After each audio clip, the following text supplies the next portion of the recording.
আরো জোরে।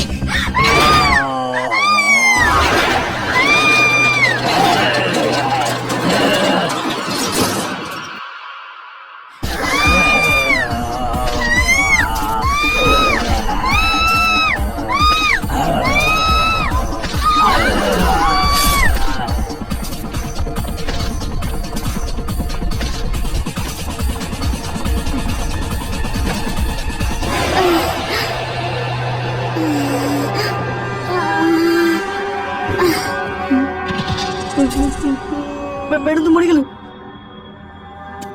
পুলিশকে ডাকো।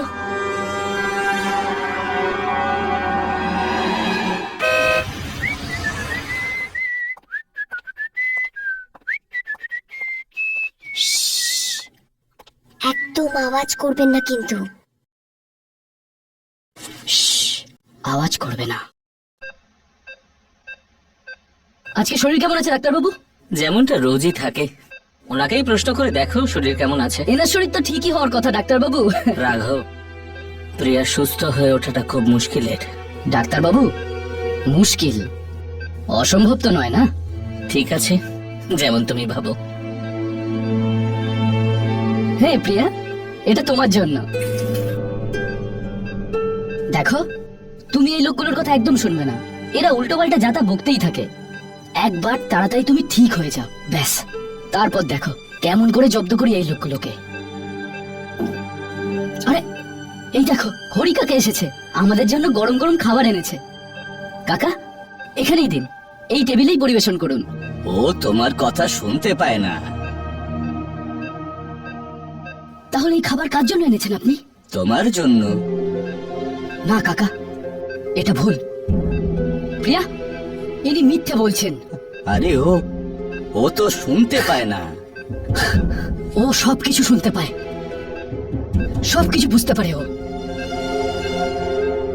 শ্বাস এখনো চলছে ওর।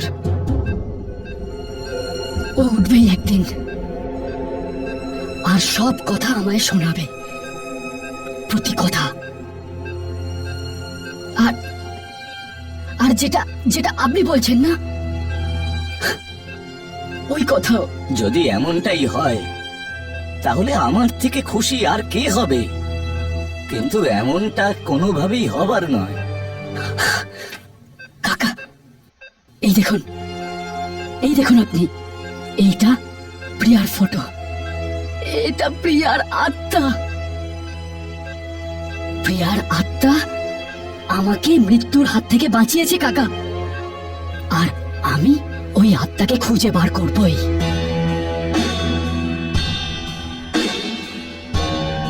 দেখে তো মনে হচ্ছে কোনো জানোয়ারই মেরেছে।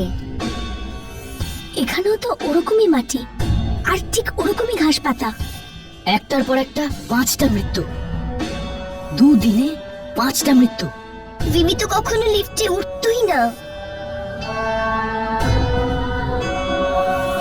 কেন উঠতো না ও লিফটে? লিমি তো লিফটে আর বন্ধ ঘরের মধ্যে ভয় পেত। ও কখনো কোনোদিন লিফটে যেত না। তাও ও লিফটের ভিতরে গেছিল। যদি 20 তলা অব্দি যেতে হতো তাও ও যেত না। ও সবসময় সিঁড়ি দিয়ে যাতায়াত করতো। তাহলে ও লিফটে গেলই বা কেন? যেই এই কাজটা করে থাকুক না, নিশ্চয়ই ওই ওকে জবরদস্তি করেছে লিফট দিয়ে যাওয়ার জন্য। রাঘব, ইয়ামিনী। হ্যাঁ হর্ষ,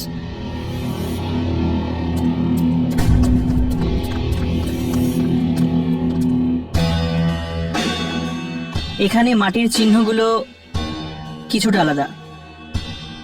এই দেখ, এখানে মাটি রয়েছে, এখানে রয়েছে, এখানেও রয়েছে, এখানেও রয়েছে, এখানে কিন্তু নেই।